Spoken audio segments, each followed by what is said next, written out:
Herzlich willkommen zurück.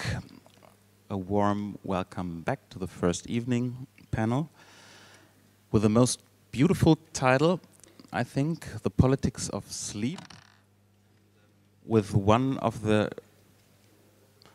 core topics of this conference, I think. As you can see, we're a bunch of people now here. I will just drop the names so that you know the names and the functions, and after that 2 or 3 sentences to concerning our topic here. Bernd Saure is going to translate Thierry Paquot. Thierry Paquot, philosopher in Paris. Marie Cavalcante, philosopher in Stockholm. Matthew Wolf-Meyer, philosopher in at the university, anthropologist, sorry, at the University of California in Santa Cruz. So the politics of sleep, that's not a mere metaphor, but we will have to deal with physiological sleep, with different cultural habits of sleep, of course, and we are going to focus the political implications which might lie in our habit to sleep within a culture that is often described as a 24/7 culture. And we will listen to 3 talks, one after another, and I just want to encourage you to start and make our first journey through history and systematics of sleep. Matthew Wolf-Meyer.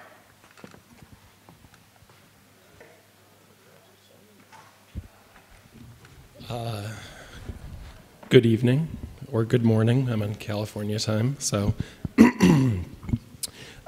So thanks, first of all, for inviting me to come to your very cold city in the dead of winter, which seems to be the only time I'm invited to Germany. So one day I'll see a beautiful German summer, but not this time. So my talk today is kind of more historical than anthropological, and it attempts to kind of give you a sense of the broad sweep of changes in sleep from the 18th century through the present. So, a decade into the 21st century, sleep is one of the primary mechanisms through which individuals manage their daily behaviors, laying the basis for contemporary ideas about health, efficiency, and normalcy. We complain about too little sleep, long for a normal night's sleep, supplement our sleepiness with caffeine, sugar, or other stimulants, try naps or sleep restrictions, or invest in novel technologies, all as parts of everyday life. The result of all this scrutiny and intervention is a relatively stable schedule across society based in human sleep. These predictable sleep patterns for the majority of workers and school-aged children allow for the management of society more generally. Regular rhythms of sleep, typically from 11 p.m. until 7 a.m., Sunday night through Friday morning, allow for the planning of construction, traffic, deliveries, media, sanitation, and other critical functions that maintain society. Because of this interrelationship, where sleep is at once vital to the organization of society and the everyday life of individuals, it has become an increasingly critical site for the articulation of the normal and abnormal, leading to ever greater scrutiny of individual behaviors, both at the level of individual subjectivity and expert interventions. We are induced to better our sleep, often for a fleeting sense of health, but also to uphold social norms related to predictable sleep and the spatial and temporal foundations of contemporary society. The history of sleep in the North Atlantic from the 18th century through the industrial period was characterized by gross disparities, deeply held beliefs about normal and abnormal sleep, and the influence of market capitalism. The contemporary world of sleep is hardly different. Often, those members of society who are the most overworked, low-wage laborers, single or working-class parents, are also the most under-rested, while those among the upper middle and upper classes are the most likely to complain of a poor night's sleep and seek medical treatment for their apparently physiological complaints. Moreover, for many poor and working-class individuals and families, the conditions of sleep often compound lack of time for sleep, as beds, bedding, living conditions, and number of bed partners all impact an individual's sleep. In contrast, for many in the middle class and above, the market for sleep technologies, alarm clocks keyed to circadian rhythms, ergonomic beds, consumer pharmaceuticals has radically expanded over the last 20 years, and the promise of a good night's sleep has become ever more consumable, if fundamentally elusive. In this presentation, I provide a brief sketch of the history of sleep in the North Atlantic, particularly in Great Britain and the United States, and then turn to the contemporary moment to think about how the scientific, medical, and popular ideologies of a good night's sleep interact with the promise of a secure society. Rather than see non-normative sleep, whether in napping or biphasic sleep, as a radical or revolutionary potential, I see the turn towards these alternative models as participating in a broader interest in surveillance, predictability, risk management, and flexibility in capitalist societies, facilitated by the existence of the emergence, the long historical emergence of the contemporary security state. The historical evidence gathered to date increasingly shows that throughout Western Europe and the United States, individuals often slept in biphasic patterns before industrialization and urbanization. That is, rather than sleeping in one 8-hour period from late in the evening until early morning, many people seem to have slept in 2 to 4 hour chunks starting in the late evening, only to awaken in the middle of the night for 2 or more hours, after which they would return to sleep for another 2 to 4 hours. Alternatively, an individual might sleep for a short period at night and again during the day. However sleep was arranged in the pre-industrial period, individuals were able to sleep between 6 and 10 hours during a 24-hour day. These sleep schedules were possible because many people were working for family-run farms or trades. If one wasn't directly related to his or her employer in a village setting, that employer was surely connected to the worker through blood or close social affiliation. In this setting, arriving to work late due to oversleeping or needing a nap in the day could be accommodated.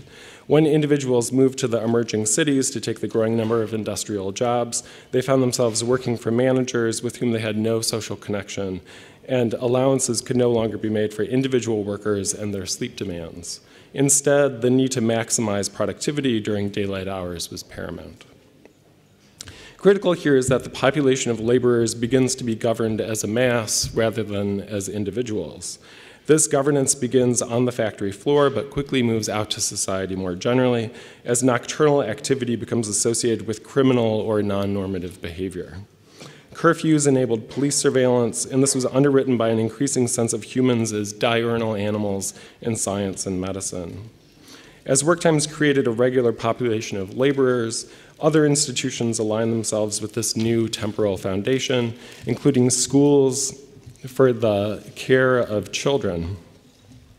What resulted from this was an emerging social order wherein everyone had a place to be at a specific time of the day or night, and when individuals weren't in their place, it was noticeable.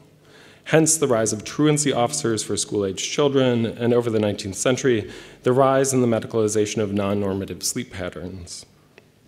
Integral to this transition was the rise of public health as a discipline of practice between the 1840s and 1880s, which often targeted the behaviors of working class and poor individuals who were seen as living particularly unhealthy and antisocial lifestyles. Taken together, these institutional and extra-institutional mechanisms of surveillance laid the groundwork for the increasing self-management of sleep behaviors. By the turn of the 20th century, the model of consolidated sleep, that is 8 continuous hours of sleep in the night, had taken hold in medicine and the physiological science, as well as North Atlantic societies more generally, providing the basis through which individuals thought of their own behaviors as orderly or not. Although this has significant impacts on the practice of medicine and the proliferation of pathologies associated with sleep, herein I'm more concerned with the impacts that this consolidation of normative time has for social life more generally. Again, the primary influence for the consolidation of sleep is the workday. By the turn of the 20th century, the workday had congealed into its current 8 to 9 hour day from 8 or 9 in the morning until 4 or 5 in the evening. This concretization of work time allowed for the similar stabilization of school time for children, as school served as a mechanism for childcare while one or two parents worked. More broadly, the consolidation of sleep meant that society could be technocratically managed, from the timing of streetlights, traffic signals, and garbage removal to the scheduling of construction and maintenance for the electrical grid and sewer infrastructure, the timing of deliveries to homes and businesses, the scheduling of popular media like radio and television, and the policing of populations through explicit and implicit means. In other words, the consolidation of sleep led to the spatial and temporal consolidation of everyday life more generally, and this consolidation has led to the ability to police society and individuals in ever more nuanced ways. In the context of modern consumer societies, individuals are impelled to scrutinize their own sleep through self-surveillance, leading to the increased medicalization of disorderly sleep patterns. Increasingly, there are mediated means to accomplish this scrutiny with applications for smartphones, intelligent alarm clocks, and the like, monitoring an individual's sleep. Ostensibly, these monitors are intended to improve one's sleep, with means to waken an individual at the right phase of a sleep cycle to ensure the best night's sleep, or tracking mechanisms to help identify recurring problems in sleep efficiency. This individual scrutiny is the counterpart to the ability of society to be more generally scheduled and governed. But it is also a corollary to the flexibility afforded members of the professional and creative classes. Whereas working class individuals are monitored by the surveillance technologies of the modern workplace and the implicit surveillance of operating within normative social arrangements, elites are impelled to monitor themselves, largely motivated by discourses of health and well-being.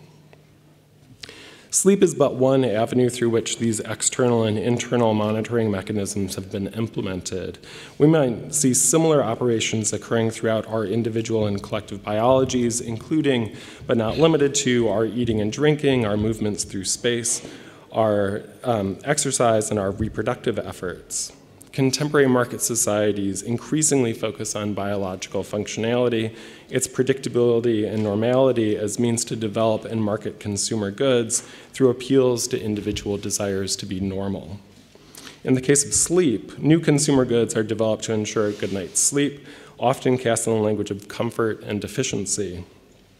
Given the amount of time we spend in our beds, who wouldn't like to be more comfortable? And given the work demands of contemporary society, who wouldn't like to sleep more efficiently, potentially sleeping less for the same or greater benefit? As we individually make these choices, we accumulate ourselves into a predictable population of sleepers who tend to go to bed around 11 p.m. and wake up around 7 a.m., except for on weekends, which is predictable in its own way. As the population becomes increasingly predictable, it becomes governable, and in its governance, the population and individuals become subject to increasing levels of securitization, which originates in the state, but is implicitly enabled by the actions of individuals, and which enables particular forms of everyday life for individuals. We might think of the contemporary relationship between individual desires for particular kinds of sleep and institutional demands for specific predictable sleep patterns as the securitization process. Here's my obligatory reference to a German sociologist. For Norbert Elias, the civilizing process followed similar trajectories, one originating in the individual and his or her desire to be recognized as quote-unquote civilized, but there was also an impetus towards particular behaviors originating from those in power to promote and maintain social norms. One of Elias's central assumptions is that the powers of enforcement move from individuals to the state. Whereas the shift from individual to the state was sometimes a troubled one, North Atlantic societies now exist in a condition of absolute state power. That we can sleep without fear at night is enabled by this total state control, and similarly, that we can sleep in public without threat of violence is also an effect of this process. If we aren't sleeping well at night, however, then it is left to us as individuals to seek medical intervention or the proper technologies to aid us in our daily pursuit of a good night's sleep. Where once we were tucked into bed by our parents with a promise of a good night's sleep, now we are tucked in by the state as long as we adhere to the normative order of society. I'm resistant to to see any non-normative biological act, like midday napping, the anti-aging movement, alternative diets, as a form of resistance to these normative social orders. Those who most often have the ability to partake in these social choices are often those who are in the upper professional classes. That they can afford to behave in non-normative ways without repercussion is often due to their place of privilege and the financial supports available to them. Still today, the industrial laborer who attempts a midday nap will be fired from his or her job. In my research with disordered sleepers, narcoleptics, insomniacs, and parasomniacs, some individuals choose to sleep outside of the normative order of society. Rather than work day jobs, they accept night work or disability benefits. Rather than accept medical treatment, they choose to sleep according to their individual desires for sleep. This might be construed as resistance to a normative social order, but these alternatives are possible only because of the social structures provided as a byproduct of normative everyday orders. In the best cases, individuals are still able to achieve the goals they set for themselves, romantic partnerships, raising a family, and rewarding work. In the worst cases, individuals find themselves estranged from society, unable to find romantic partners, childless, unfulfilled in work and recreation, and often experience secondary medical disorders like depression, attention deficits, and obesity. Resistance in this model has consequences as profound as compliance to normative social orders. In either case, normative or non-normative sleep, individuals are able to choose to sleep in particular patterns because the technologies of security that lay the basis for modern sleep, beds and bedding, homes protected from the elements, pests, light, and noise, but also due to the security afforded them by the state. Lacking these forms of security may lead to sleep being more troubled for individuals than society. However much we may dislike it, that we can rest easy at night or whenever we choose to sleep is an effect of the securitization process. We may dislike the extent of securitization, but individuals are induced towards complicity and acceptance because of the comfort that security originating in the state provides them. Who would choose worse sleep for the sake of destabilizing the security state? For those among us nestled in the bosom of the state, where we are fully protected, this might seem like an alluring possibility. But for those who are already experiencing troubled sleep, the possibility of even less secure sleep will seem a devastating cost for the appearance of greater individual freedoms. Thank you.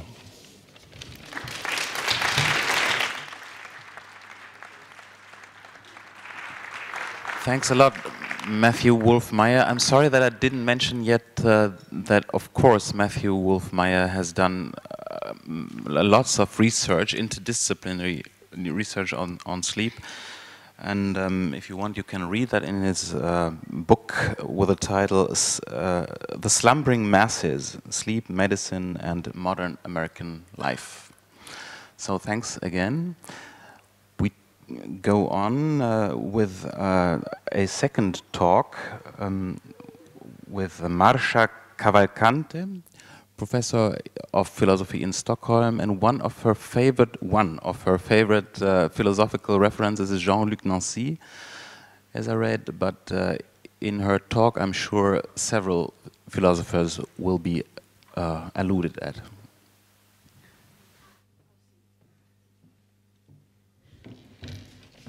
So, I'm going to continue, and just to recall the title of this book of Jean-Luc Nancy, Tombe de sommeil, to fall asleep, to recall that sleep is a falling.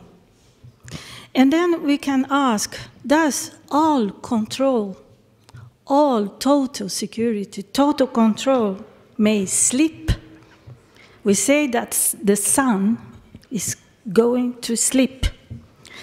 And we have an idea of total control in the sense that it's rare that we recall that there is in total security, total control, a point of faiblesse that breaks through despite control, because the control of everything cannot control the control.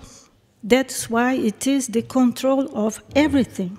So all control has control of everything, but no control on its all control. All power is powerless to have power over its power. And I propose that this point of faiblesse of all control cannot be produced neither by self-empowerment nor by the disempowering power, but it breaks through in the very happening of the all control. And it breaks through like a sleep. So we could learn about if we understand the sleep from the perspective of the falling. We have streets of parents in Stockholm, I am Brazilian, are now, as many streets in Latin America, grounds for growing number of bedless people. We used to talk about Bodenlosigkeit, we should speak about Bettlosigkeit. And the question is, what kind of sleep is the sleep of exclusion, of segregation, of indifference? Escaping sleep, saving sleep, nourishing sleep in hunger, or is it the sleep of the sleep, or perhaps the sleep of life and of the world itself? So I have some points here. I hope I do very quickly, and I will not have time to quote all philosophers, but just some points. Sleep, I will propose, is not to slow down, to distress, but it is the very difficult experience of being possessed by the uncontrollable. It is the experience of being possessed by the nocturnal, by the night of being. And in the world of total mobilization, of democratic unfreedom, to recall Marcuse's expression, where meanings change to meaningless, and the contrary, there is no sleep, but there is also no wakefulness.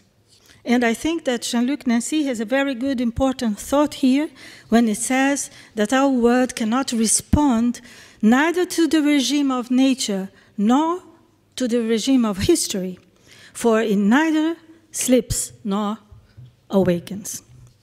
So, not only the night has disappeared from our electric world of electricity, but also the day. So, I will propose, in the second point, that the sleep is itself a phenomenology of the secret of being each one, a secret. And this is what challenges modern concepts and ideas of both public and private, individual and universal, particular and general, local and global, self and other, that I think they are concepts that are exhausted and cannot really seize the secret of being each one, a secret. So, third point, the more, I think this was also a very good insight of a Berliner, Georg Simmel, that the more public the public sphere becomes, so that the distinction between public and private is erased, the more the secret of what does it mean to be each one becomes secret, that is, unknown. So, we live in the world of all control, that means of the insomnia of being. And the big problem is not that the private is appropriated and controlled by the public, but that the secret of being each one is totally appropriated and controlled by the public idea of the private. Another point, the being each one is the secret of the bound between nature and world, between human and non-human. Sleep does not bring beings to the night or to the absence of light and its world of distinctions. It is night that brings itself to beings as sleep, because sleep breaks through. Our word is the word of struggling against the night. Another point, the night. It is easy to fall the temptation, as Hegel, to call the night a principle of indistinction. But the night would rather be what Michelangelo said, the dark sun, or the sun that is ununderstandable. So to speak about indistinction is always to speak from the electric, euphoric light of distinctions, undoing distinctions. In the night, each one appears as being in itself a between. The sleep, another point, is more than a secret realm. It is a mysterious thread that connects the secret with the non-secret. It is the vacantia anima, the vacancy of the soul. No? The sleep teaches more about what John Keats, the poet, called negative capability. That is nothing to do with passivity. It is when man is capable of being in uncertainties, in mysteries, in doubts, without any irritable reaching after fact and reason. Another point, we should, I think, not so much speak about politics of the sleep, but rather of politics of integrity and of solitude. Sleep would be the best description of the force of integrity and solitude. It is the place, the experience of the secret of the each one as between. Sleeper gathers this gathering. Sleep falls over, breaks through, forcing bodies to lay down. Nancy wrote that La nuit est la contrée sauvage de père. I don't know if I can translate very good in this stress, but the night is the Gegend, the Wildgegend, der Fürchter, or der Schrecken. We could say that the fear here is of becoming, for a moment, as the sleep, the care for the transient. It is the fear to sleep. It's the fear of becoming, as the sleep, that course of life that leaves no trace. It is the fear for becoming, as the sleep, savage, wild, that is blowing and winds as leaves follow on the ground. So, in the sleep, what happened is the keeping alive of the disquiet of the heart as a fire in ancient houses. And I think that some verses by Porcelain tells about this secret of the sleep, because in the sleep, small secrets are still close to themselves. When they say, die kleinen Geheimnisse sind noch bei sich, sie werfen noch Schatten, davon lebst du, leb ich, leben wir.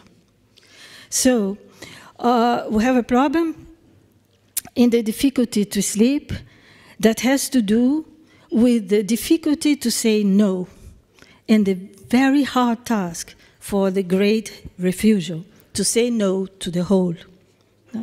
Maybe in the falling asleep and the vigilance of the soul or vacancy can be considered the moment in which the age, our age, gains back the intensity that it had lost in its gains of extensity. Do I have 2 minutes? Emily Dickinson, the woman poet of the integrity of solitude, used to write poems on envelopes. Envelopes are pockets, and pockets far from hiding care for small things that otherwise would be lost in dispersion and dissemination. She called her poems atoms, not for being indivisible or germ-like, but for being what she also called small fabrics. Her envelopes or covers are a lesson of what does it mean to protect without imprisoning in the traps of interiority, individuality, and selfhood. Thus the envelopes, written across, slit, scrapped, unfold, divided by lines, were themselves, in her case, a part of the poem, showing how words committed with the no, that she defined as the widest word we can consign to language, are migrant words moved by the wind of time. In her envelope writings, we may discover the migrant nature of the word, not committed with communication, but with the wild of the no. words are wills of birds, respecting what you call the sigil, the seal of others. Thank you.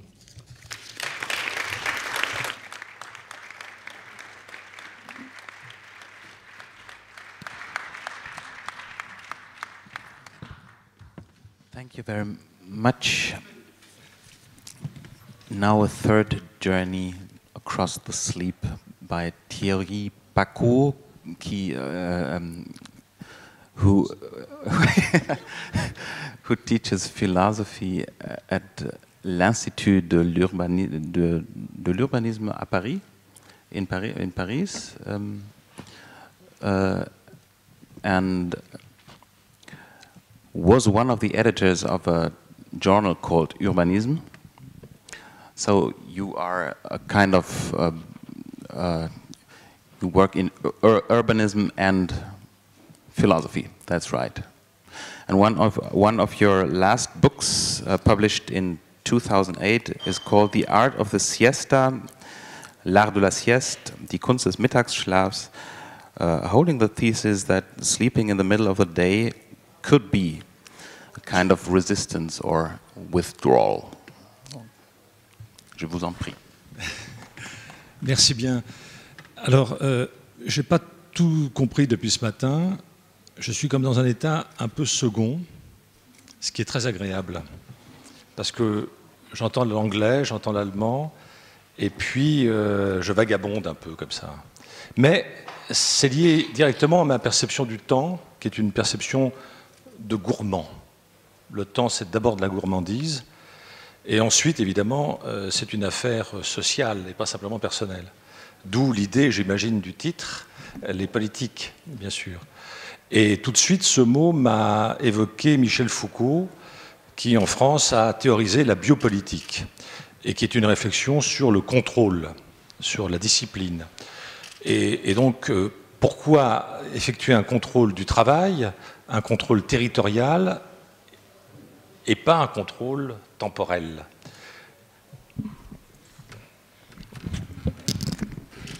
Thank you very much. I'm not sure I have understood everything since this morning. I'm in a very special state because I've been listening to German and to English during the entire day. And it's a very special feeling I have, but it's quite a pleasant feeling. It brings me directly to my subject, which is the subject of somebody who tries to benefit from social life and who also sees the political dimensions, as Foucault has talked about the bipolitical dimensions which we have to defend in society. Why do we organize our time? Why do we organize our territories and our work? And why do we not do that also with the temporal component, with time in our life? Alors le pouvoir s'est toujours préoccupé du temps, bien sûr, et en Occident, c'est le pouvoir religieux. Souvenez-vous de Saint-Benoît, l'ordre des bénédictins, on organise la journée par des prières successives, ce qu'on appelle la liturgie.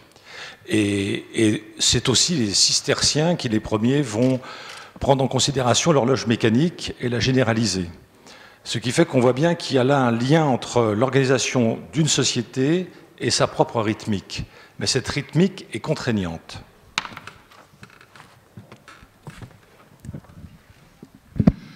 Often this organization of time was also linked to the religious components of society. Think, for example, of the Benedictine rules. The entire day was organized, structured by prayers, by liturgical pace, by liturgical rhythm, and this Cistercian rule was then established in the society, and they were also the first who introduced the mechanical watch, the mechanical clock in the society, and this was then linked, the rhythm of the society was linked to the rhythm of that day. Peu après, un autre pouvoir arrive, c'est le pouvoir économique, le pouvoir de la révolution industrielle, le pouvoir des usines. Et là, à nouveau, c'est la discipline usinière avec la sirène et l'horloge. Et puis même plus tard, le chronométrage, le taylorisme. Donc on voit bien que le temps est toujours un enjeu. Afterwards, with the Industrial Revolution, we have the economic component, the discipline component of time in our society. For example, sirens in factories, the structure of the day by work. So time has always been a component of the society. Le temps étant de l'argent, évidemment, tout temps perdu est une perte de bénéfice. Donc il y a un contrôle du temps, et le temps devient une valeur qui n'a pas de prix. Time is money, time is linked to profit, and time becomes a value. Merci. Non, mais je vais l'expliciter. Non, parce que c'est pas simple. Merci beaucoup. Et donc, ce temps qui a une valeur mais qui n'a pas de prix, évidemment, va faire l'enjeu, bien sûr, de conflits. Les conflits syndicaux, les conflits ouvriers sont des conflits pour la réduction du temps de travail, pour l'augmentation du temps des vacances, etc. Donc on voit bien que le temps est quelque chose qui nous préoccupe tous. Car depuis les Grecs, évidemment, on sait qu'un tiers de notre temps de vie est consacré au sommeil. Et pour certains, évidemment, c'est du temps perdu. Pour d'autres, au contraire, c'est un temps précieux, agréable, sensuel et reposant.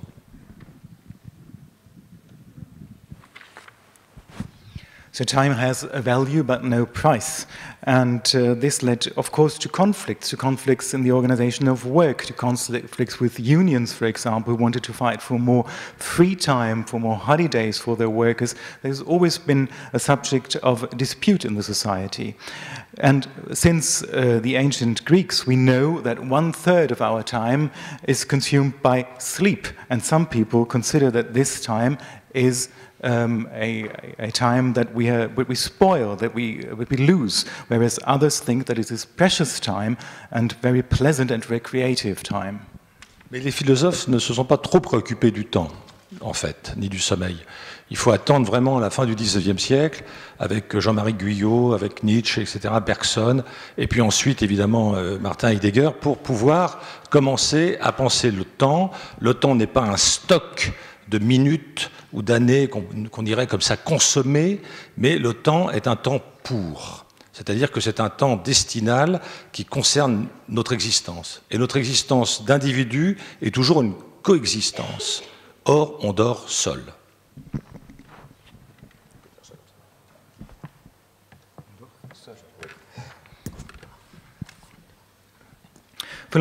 Philosophers and sociologists, they had not really dealt very much with time and not even less with sleep.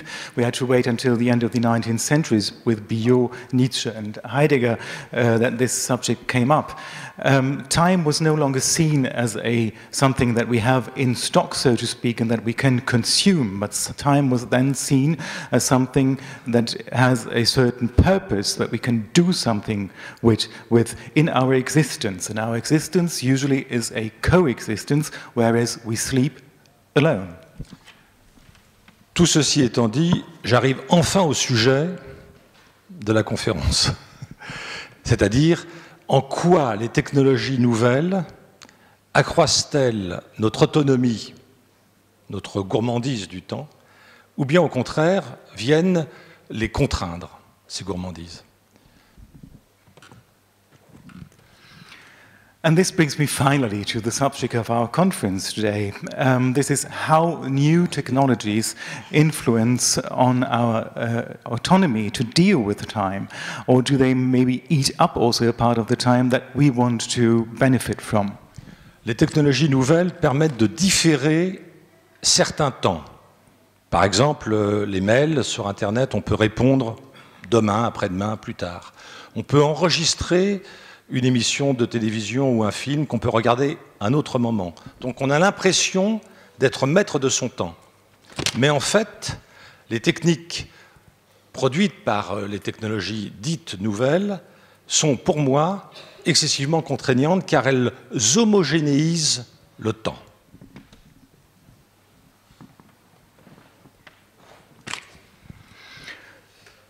new technologies give us the possibility, for example, to postpone certain things we would have to do normally at a certain point in time.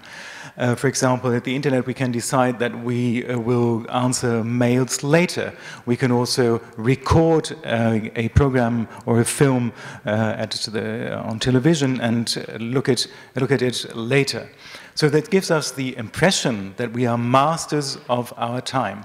But I am convinced that this is not true, that these new technologies have a certain tendency to make our time more homogeneous. C'est pour ça que j'ai écrit une apologie de la sieste comme résistance individuelle, singulière à cette homogénéisation du temps. Par la sieste, je me ménage une temporalité propre qui est en rupture avec le temps de l'économie planétaire.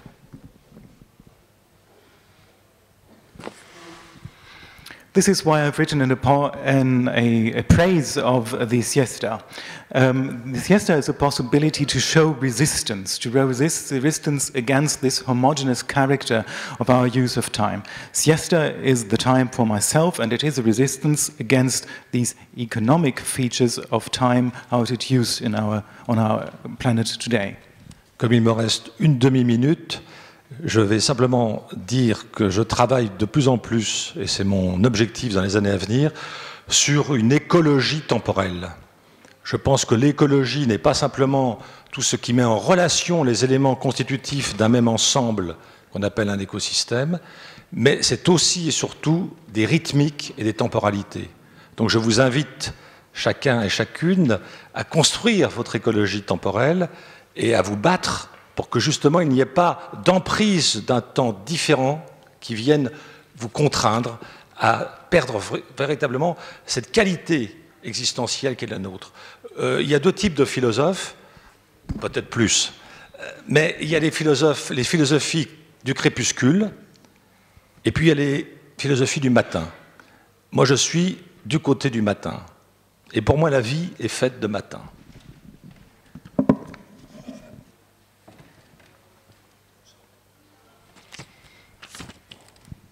I only have 30 seconds left, and I would like to finish by saying that I will dedicate some more time of my work to what I call time ecology, because I think that ecology is not only the coexistence of certain components of an ecosystem, but also the management of time, how we use our time, concerning certain ecological constraints.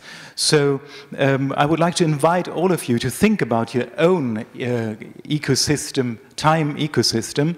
And finally, taking into account all the constraints we have in our life. Finally, I think that there are two types of philosophers, maybe more, but at least two. Those who work at dawn and those who work at dusk. I'm personally a man of the morning. I like to work in the morning, and this is the end of my presentation.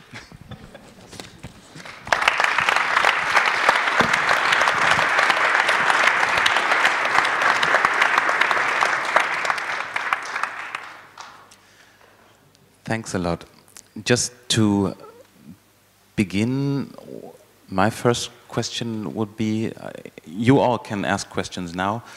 My first question is, I was wondering if the siesta is something similar to deconnecting to networks, or the topic of disnetworking, denetworking we were talking about 2 hours ago. Is it the same thing, or does the topic of sleeping, slumbering, bring something of its own? Now, is it comparable or is it the same? This is the question.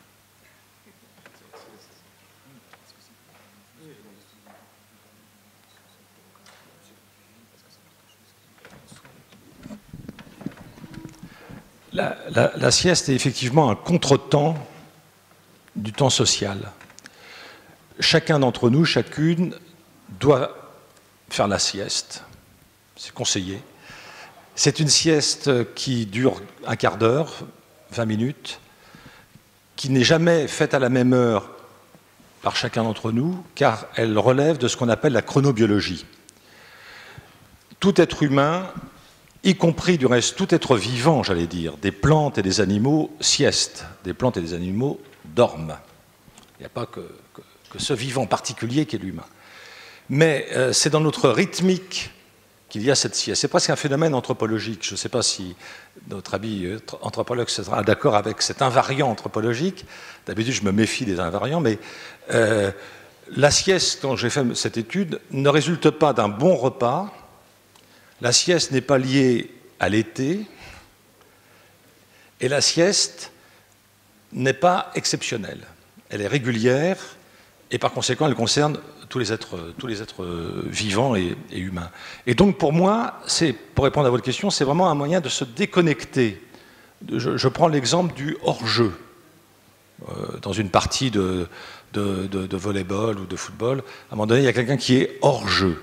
Et ce hors-jeu-là, pour moi, il est exceptionnel, c'est la sieste. Je me mets à l'écart du monde, à l'écart de sa rythmique, de sa vitesse, et je ralentis.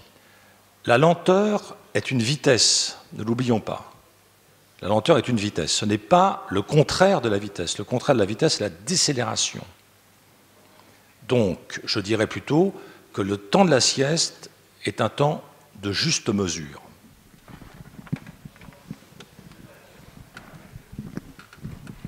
Siesta, the time we take for siesta, is not the opposition of social time. We all should, by the way, I think, do siestas for about 15 minutes, for about 20 minutes. It will never be the same for any of us here, and it will not be at the same moment because it would always depend on our personal chronobiology. All beings, not only humans, all beings, even plants and animals, do sleep and do have a siesta also. It's not only human beings. It's an anthropological phenomenon. I do not know if we would all agree on that, but I think it's an anthropological phenomenon. The siesta time is not only a time out we take after a good meal, or we take during the summer when it's too hot, or something exceptional. No, it should be regular. It should concern all of us, all human beings. And it is a possibility, as you said, to disconnect, like a time out in a sports match, in a football match or whatever. It is a possibility to slow down. And do not forget that slowness is a form of speed. Slowness is not the contrary of speed. And this is why I fight for siestas.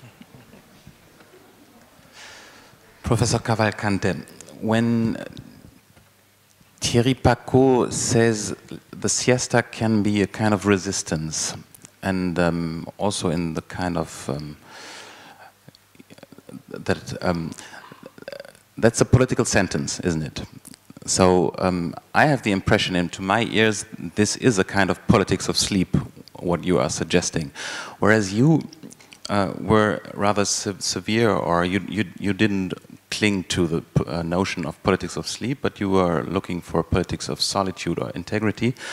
Perhaps could you explain why? Why wouldn't you think about a politics of sleep even when you hear this plaidoyer for having a siesta? You have very well understood. I think I will resist to your resistance, because I think it is a very important question that I haven't heard all day long, is who are we sitting here? Yeah? Who are we sitting here? Who are the ones that have the right to the siesta? Yeah? And the world is getting more and more complicated with, in Europe in particular, with the, if you only take the issue of immigration or papierlose and so on, do they have the right to the siesta? Is what they are lying down in the street and the dogs? Is the siesta? Is this a resistance in your sense? I think that it's dangerous to have this kind of this plaidoyer for this resistance, if we forget who are the ones that have the right and the ones that don't have the right for the siesta. This is one point. And I think that the politics of the sleep has puts in its, how to say, spitze, the problem that we're dealing all day long, and maybe every day in our lives, is in what sense or what measure is it possible to control the control? So we've heard that maybe we have to disempower power. How we disempower power? By means of empowering the powerless subject individual. But maybe there is a problem in our notion of private and individual that is too public in the sense that we were challenging. And so I think that we have to, the sleep can teach us something, or that split the logic that we somehow are endorsing with our criticism. So that's why I am twice resistant. Before you can defend yourself against the resistance, I'd like to ask Matthew Wolf-Meyer if you can operate with this notion of politics of sleep after your broad spectrum of... So I should first of all say I'm a big fan of naps. I try and take a nap every day. But one of the things that we've seen in the United States recently is the invention of the workplace nap. So there are a couple consultancy groups that will come to your workplace and tell you how to set aside an office as a napping space that people can go into or take a nap. Or that you buy these pillows that go on your desk that are especially designed to not move, and you can get a little curtain for your cubicle so that you can take a nap, right? And it sounds liberatory, right? Like, who wouldn't like to take a nap at work? I do it all the time. But the problem, and this was quickly realized by workers, is that they were putting themselves into a position of self-exploitation. They would take a short nap, and then at the end of the workday, they weren't tired, so they would just keep working, right? So their employers realized that it was to their benefit to let people take naps, and employees realized that it was not to their benefit to take naps, that they were better off being exhausted so that they were cued to go home at the end of the day, which is not a great situation, right? I mean, like, I would rather see us all well rested and not exploited in that fashion. But for many people, there's not the opportunity to take the naps that we all would like to, right? And so I think that that's one of the, I agree with Thierry that it's one of those places where the politics of sleep can be articulated. That what we need to think about are both new rules for ourselves and for our communities that allow for different patterns of sleep that meet us where we need to be met, right? Rather than us meeting the institutions where they need to be met. And in adopting a form of individual flexibility, we need to think about institutions that are more flexible and allow for us to do the work when we need to do the work, and sleep when we need to sleep, right? And of course, it becomes more and more problematic when you start talking about people who are working in various kinds of sectors that are more regimented in their control of sleep and time, right? And I have no solutions for those things. Just a second. Hört man irgendwas? Just a second. I have one last question, and after that, when this is the case, when power naps are part of self-exploitation, when the homeless or the bedless don't have the possibility to take power naps or siestas, are you kind of an agent of neoliberalism with your apology of siesta?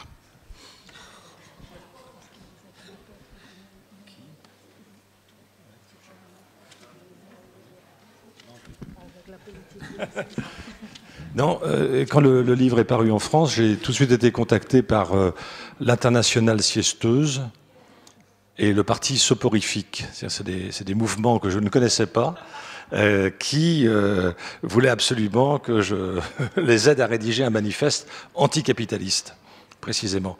Parce que c'était par le capitalisme industriel et par l'urbanisation planétaire que la sieste était contrariée. Qu'est-ce qui était Contrarier la partie de la sieste par l'urbanisation et l'industrialisation, enfin, les horaires. When I published my book in France about the art of the siesta, I was then contacted by the International Federation for the Siesta and other movements that I didn't know before, and they asked me whether I would help them to write an anti-capitalistic manifest. That was mainly, I suppose, because urbanization and industrialization led to the fact that we lost this habit of siesta. Mais plus globalement, c'est toute une idéologie du travail qui culpabilise celui ou celle qui est maître de son temps. Et c'est pour ça que je crois que la sieste est une transgression tout à fait indispensable. But in general, we have an ideology of work where the person that is master of his or her time has to feel guilty or is accused of something. And this is why I think that the siesta is an absolutely indispensable transgression. Okay, da war eine Frage. I'm just redirecting a question we got on Twitter. I think this goes to Mr. Wolf-Meyer. What about online and offline time? Nowadays, people pay for offline holidays. Is offline time more valuable? Offline time meaning what? Like not logging into Facebook? Like, I don't know, I guess there's people paying to be secluded on some island and for their mobile phones to be locked away. Something like that. I mean, to be honest, it's not something I've considered very much, but because I turn off my computer all the time. But one of the, at least in the States, there's a growing movement against overscheduling, right? So I feel like whenever I talk about Americans outside of the United States, we just sound crazy, which is maybe true, but there's one of the problems that has been noticed by sociologists is that parents overschedule their children, right? So that after school, kids have extracurricular activities for hours until they come home, they eat dinner, they go to bed. They never spend time with their parents, whatever, right? And so there's been a push to kind of restore natural family time, right? And the corollary of it, which I think is getting to what the question is about, is that parents are being asked to put away all of their technology during that family time too, right?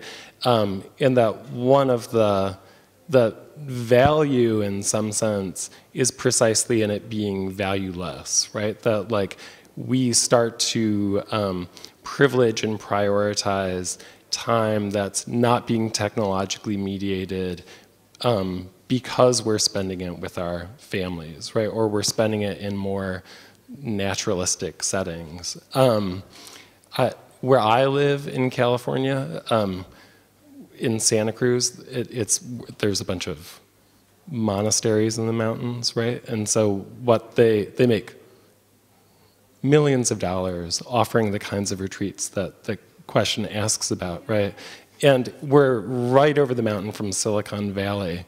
So the highest paid programmers in the United States take their vacations 20 minutes away where we live, and they live in these Buddhist monasteries for a week where they're not allowed to plug in. There's no electricity. They're off the grid, right? But you're right. I mean, they pay thousands of dollars for the privilege of being disconnected, right?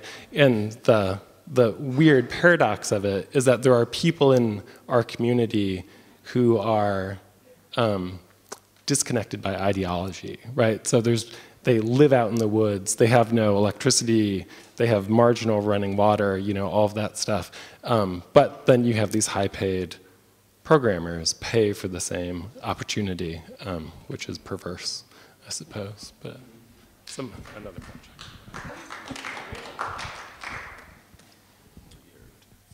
Yeah, I'm probably gonna have to say the following in German because I for sure want to bring it together in English. I can give it a try. I think it's wrong to think that sleep is the very last point of collecting data, where you can think of it as a start point.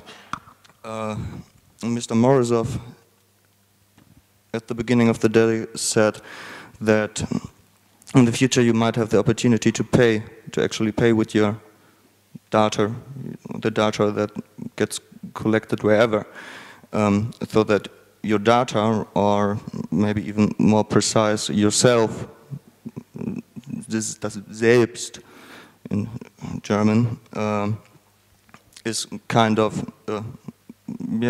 commodity, kind of money, Tauschwert vielleicht.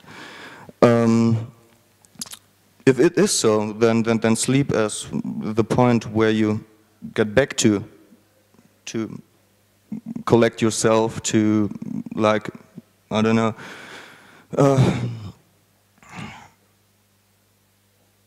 let's keep it at collect yourself, where you state yourself. Okay, now I probably have to keep going on in German. You might want to translate it later on. Wenn jedenfalls das Selbst eine Art Ware oder ein Tauschwert ist, dann ist der Schlaf als Rückzugort des Selbst genau das, worauf die Algorithmen aus sind. Und damit natürlich auch mein Selbst. Also wenn die Algorithmen eigentlich die formalisierte Suche oder das formalisierte Aufspüren von dem Aufspüren einer gewissen Wertschöpfung sind im Selbst, dann ist man natürlich 24/7, also auf der Suche oder in der Selbstbeobachtung nach dem, was da denn zum Wert werden könnte, weil man ja schließlich nicht arbeitslos oder in der Verarmung enden wollen würde. Um das Ganze dann nochmal von einer anderen Seite anzugehen, es gibt ja dieses Zitat von Andy Warhol, der gesagt hat, dass seine Auftraggeber seine Aura wollen, was ja recht genau den Moment beschreibt, wo das Leben oder das Selbst so Ware oder zu etwas Verwertbaren wird. Dann besteht dieser ganze Komplex nicht erst seit der Ideologie, ich zitiere da aus Ihrem Pressetext, einer digitalen Gesellschaft, sondern findet in der Datensammlung einen ganz einfach prägnanten Ausdruck.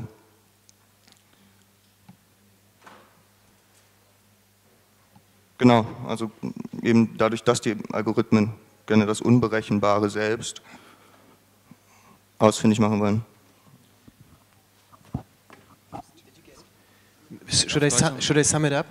Or do you, gerne, nee, bitte gerne. Aber vielleicht eine Frage noch. Also yeah, the question is sleep really the space of, is it an outside to digital, let's say,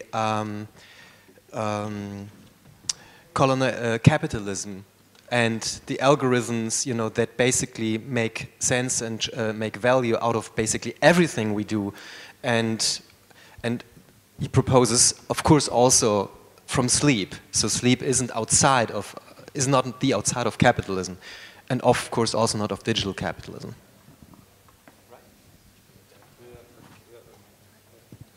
Say something. Do you want me to say? I try to follow what you said, and maybe one thing I'd say before trying to answer if sleep would be outside or not, or in between. It's not outside, it's the actual reason for collecting data as a productive, as a thing that makes you productive. The sleep is making you, yes, it is. Not in the sense of recreation, but in the sense of the place of creativity in like a metaphorical way. Yeah. We can. I would tend to say yes, yeah, but I think one thing should be clear is, in fact, how we understand commodification and the transformation of everything into Ware. Because I think the importance of rereading Marx today is to really to get clarity from out our digital experience, or whatever that may be, that what happens is not simply that something is getting the value of exchange and creating this disruption between the value of use and exchange. What's happening is a transformation of the very sense of being.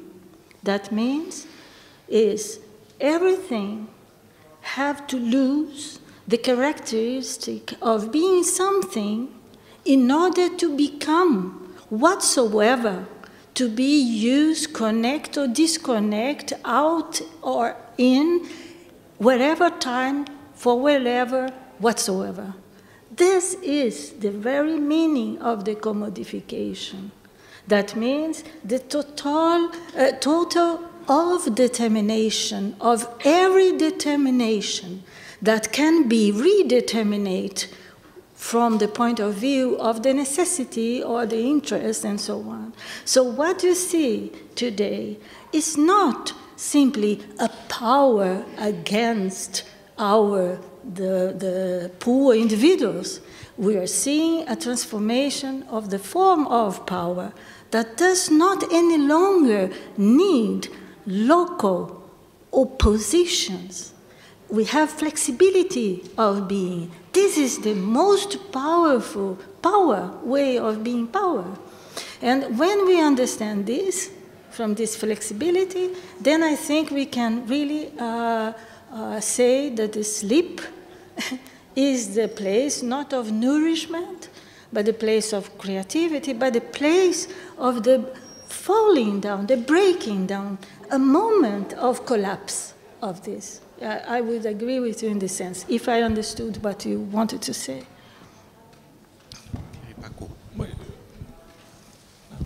Oui, vous avez, enfin, si j'ai bien compris votre question, vous avez absolument raison. Il ne faut pas imputer à la société numérique toutes les perturbations du sommeil.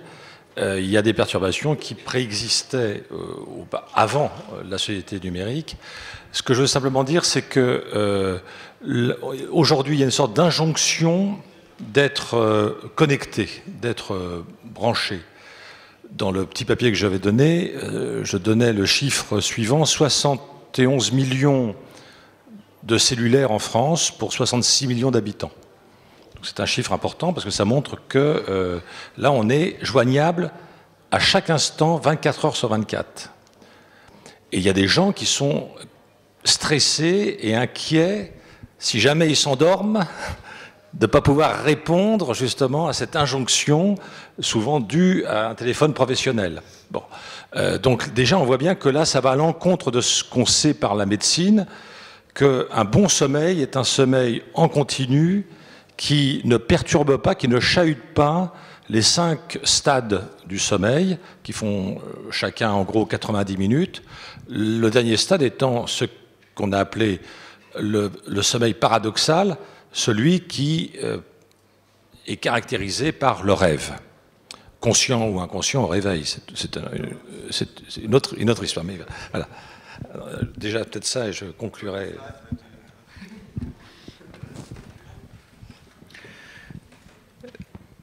If I understood your question correctly, I can say that yes, you are right, but we should not, on the other hand, try to criticize the social medias or the fact that we are connected for any disturbances of the society. These disturbances existed in our life even before. In my paper I prepared, I mentioned the example that in France we have 71 million mobile phones, whereas we only have 66 million people. So this means that everybody is always available and that people are stressed, maybe also during their sleep, because they cannot answer one of these mobile phones. Professional, they would have to answer for professional reasons or whatever.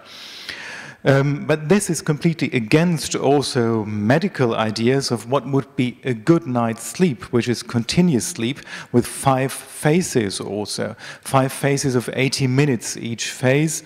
And one of the phases is what we call the paradoxical sleep, which is linked to dreams and which is necessary for the recreation. Je précise deux points importants. Ce sont des études françaises récentes. 80% des gens qui travaillent la nuit prennent des médicaments.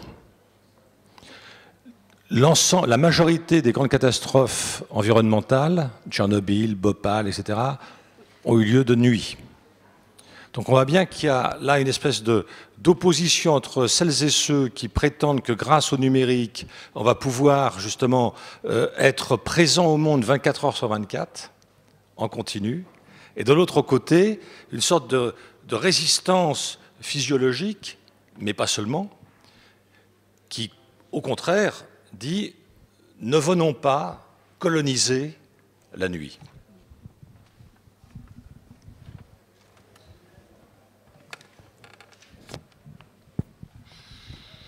80% of people working during the night, according to statistics in France, take drugs for their sleep. And another important point is that 2 of the most important disasters in recent times, the disaster of Bhopal in India, for example, and the Chernobyl disaster, happened during the nights. I think this is a clear during the night. It is a clear signal that we cannot be always present between 24 hours around the clock because we have certain physiological constraints, physiological resistance, maybe not only physiological, but also. So let us not colonize the night. So one of the points I try and make in my book is that modern capitalism is actually structured by the sleep that we demand, or that's been created as a demand for us, right? And that capitalism looks different when sleeping patterns are different, which I think is one of when I'm more optimistic about siestas, I think about how if you have a more unpredictable mass of sleepers, you have a less predictable population that can be controlled, right? So if everybody naps and everybody naps or sleeps in biphasic fashion in irregular ways, right, that destabilizes the kind of structure of society that's lent towards capitalizing on everything, right? Which is not to say that naps wouldn't eventually be capitalized on. They surely would, because for each one of us who likes the idea of a de-networking during a nap, there's people who like to imagine what you can do while you're sleeping, right? So for the last 100 years, people have imagined technologies that will help you do things while you sleep, right? So you might be able to learn another language while you're sleeping, or other kinds of things that are imagined to be kind of passive that can just be plugged into your brain, right? So that's kind of a problem. There was something else there. Oh, and so one of my skepticisms about the theme of the conference was, and I think it's been kind of talked about a lot today, is the individual as the kind of base unit of analysis, right? That it's about self-empowerment rather than thinking about something beyond the individual, right? Because if we all want to critique neoliberalism, we can also hold on to the individual as the base unit of analysis, right? If you want to critique neoliberalism, get rid of the individual, right? And so, modest applause. But it's in that light that you have to think about what erratic sleeping patterns do to neoliberalism, right? So if you adopt siestas, right? If you find ways to help people in the working classes sleep more erratically, but as much as they need to sleep, right? Then you're destabilizing society as we know it and securitization as we know it, right? But until we start thinking about the mass, right? Because individual data is worthless unless you have a massive data to compare it to, right? Unless you're thinking about the mass, you're not thinking about the right kinds of politics.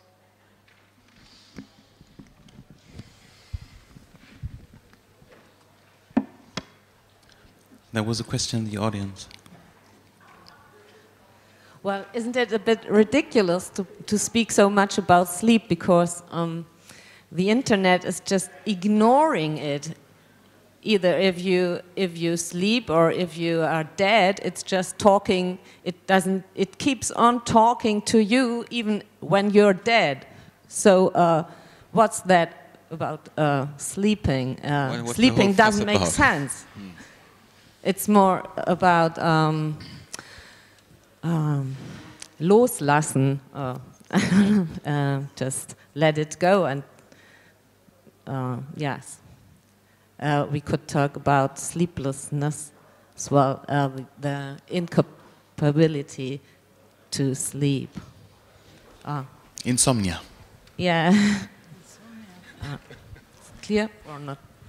So I think it's important to speak about the sleep, not only because the sleep can, as both Matthew and Thierry were saying, destabilize a certain rhythm of production, even if I still resist that all these beautiful ideas about I am Brazilian come from a culture of the siesta, but all these beautiful bon sauvage ideas of the nap and the siesta, if you control and propose the rhythmic or dysrhythmical control of the sleep, everybody will sleep in different hours and you are controlling.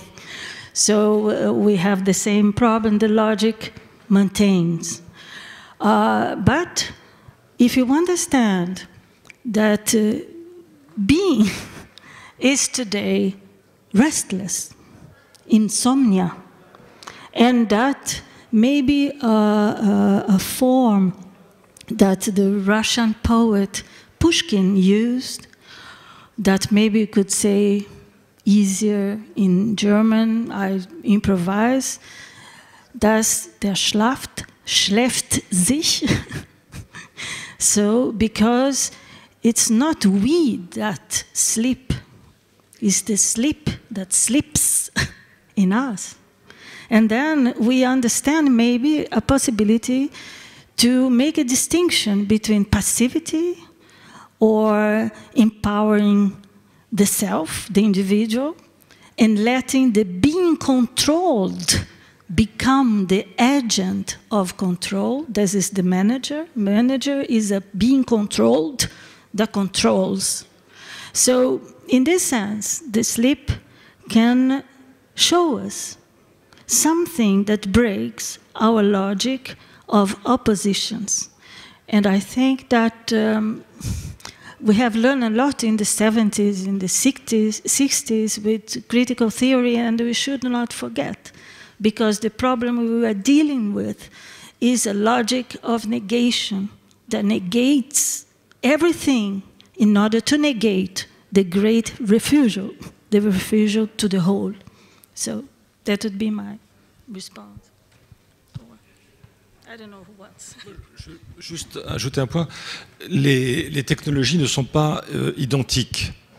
Par exemple, la télévision, la temporalité de la télévision souffre de la temporalité d'Internet, qui permet justement de rompre avec l'horaire sacro-saint du journal télévisé. Je parle pour la France, je ne connais pas pour l'Allemagne. Mais toute la France, tout d'un coup, dînait à 20h devant le journal télévisé. Aujourd'hui, ceci est bousculé parce que chacun fabrique son journal interneté, plus ou moins. Et là, on est dans des rythmes imposés par la technique, mais qui sont contradictoires entre eux. Alors maintenant, comment décrocher? Aujourd'hui en France, il y a des entreprises qui décrètent certains jours de la semaine sans Internet. C'est-à-dire que c'est coupé dans l'entreprise parce qu'on s'est aperçu que c'était envahissant. Alors, on en arrive là, vous voyez, à des absurdités, c'est-à-dire que quelque chose qui est produit par un système économique, à un moment donné, va être réduit, maîtrisé, plus ou moins, par la même logique économique. Donc là, il y a quelque chose sur lequel on peut peut-être imaginer de ce que j'appelle de la suite d'autres, de la piraterie. On pourrait, comme Hakim Bey, évoquer des TAS, c'est-à-dire des zones d'autonomie temporaire. On pourrait là, dans ces interstices temporels, justement, pratiquer une autre type de dérive, si vous voulez. Moi, je travaille beaucoup en ce moment sur cette notion de no man's time. Je ne sais pas comment... en français, je le dis. Hein, parce que j'essaie de transposer le no man's land en temps. Et donc là, du coup, la jachère, l'entre-deux, l'interstice, qui étaient spatialisés, maintenant je pense qu'on va pouvoir les temporaliser. Et ce sera une forme de détournement du système numérique. Mais ne rêvons pas. Nous avons certainement perdu le combat.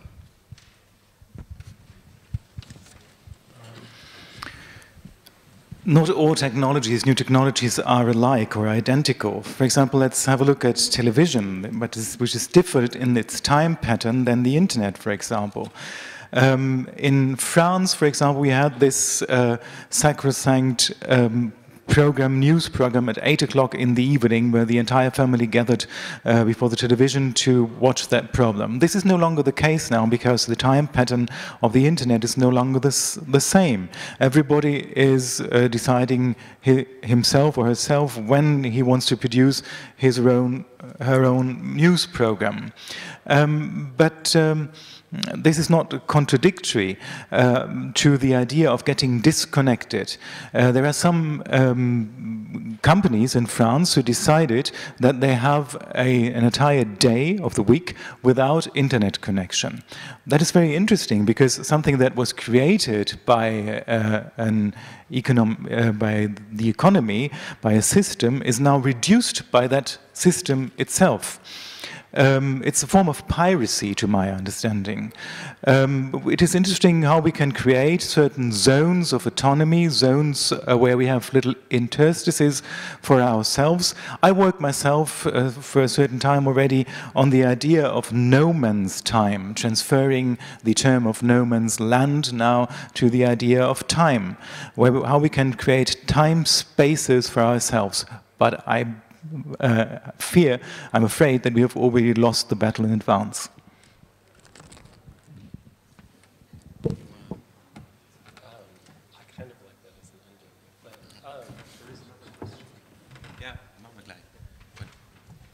If you want, you can. Oh, well, so I will say one of the things that I track in my research is how the 24-hour society has failed, right? So we're often seduced into this idea that the 24/7 society is an inevitable thing, right? And what we've found increasingly is that the 24-hour society costs too much and makes too little profit, right? And so over the course of the 1990s and into the early part of the 21st century, a lot of companies that tried to go 24 hours backed off from it because it cost them too much to pay for employees, they weren't getting enough customers. And one of the reasons why this has been true is because of the existence of the internet, right? There's no reason to go shopping when you can just order something on Amazon instead.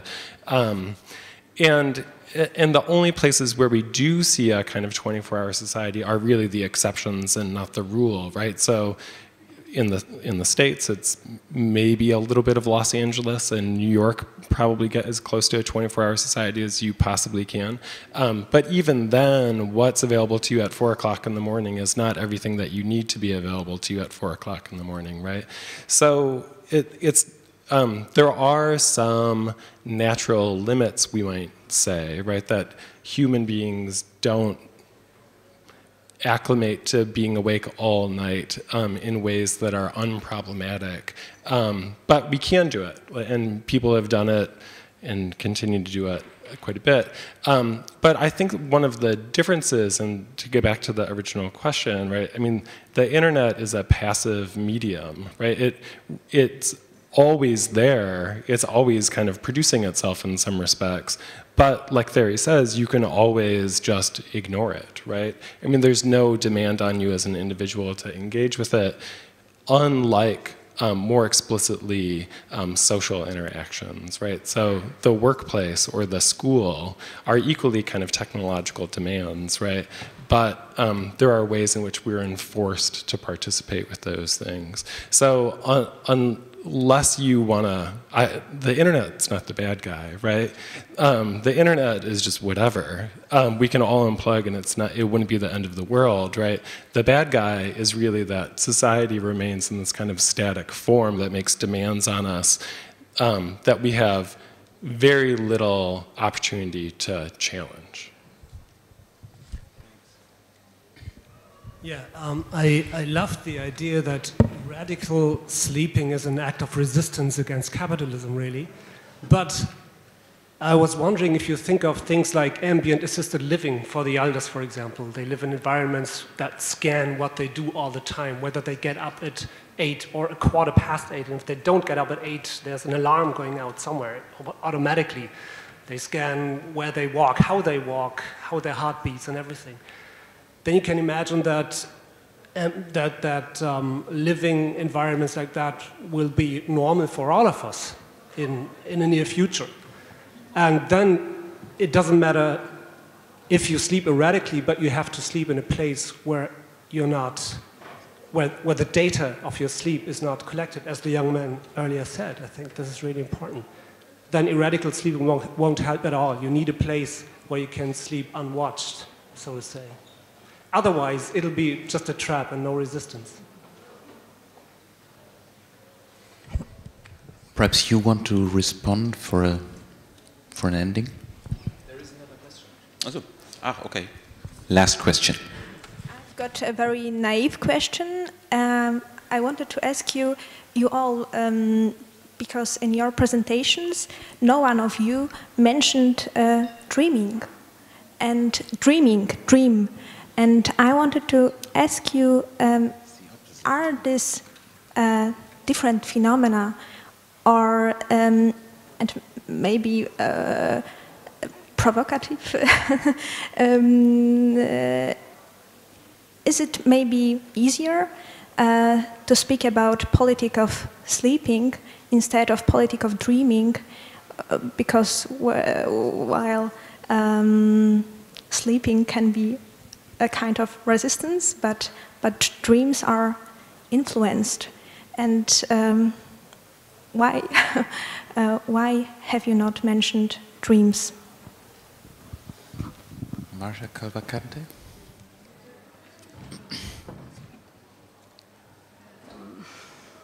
So I try to say something to... Thank you very much for what you call naivety, but it was a good question. And maybe I could say two things. I'll just begin with you, just very quickly. An input to your question is, or comment is that the sleep is a thing very strange, because when you want to hunt a panther that is very, very quick, the only possibility is to give to the panther another animal, very big, that the panther will eat and lie down and take a nap. Then you can hunt and kill them. So the sleep, we have to ask if the panther is capitalism or the being each one of each one. So this is a question. I have no answer. But to your question about the dream, that's very important. But I think that the dream in different language has different names, or has a plurality of vocabulary. And the Greeks use the word to say that you see something. So the dreams are somehow easier to address because we have visions and we see. So it's a kind of a museum of images, that some philosophers propose that what we perceive is so manifold during our hurry day that we cannot seize everything in perception, and what we perceive without paying attention comes back as an hyperbole in the dream. That would be a kind of way. But we have access to the dream through the visions. So as Freud said, it is the connection to the unconsciousness. But the sleep, you have no connection. You cannot say, I am sleeping. So the sleep is without access from the ego. In this sense, it is a suspension, an epoche of the ego. In this sense, it had something for us, very ego-tripped, or in our trip, individualism, to say, I think. I would say thank you for this essay on the relationship between sleep and dream. It's a pity that we haven't the time for another essay about the relationship between envelopes and pockets and sleep, but we have to close this panel now. Thank you all. Thank you for attending this. I'm happy to say that in half an hour the show must go on with a panel about freedom in times of the internet. Thanks again, but don't go to bed too late. Bye.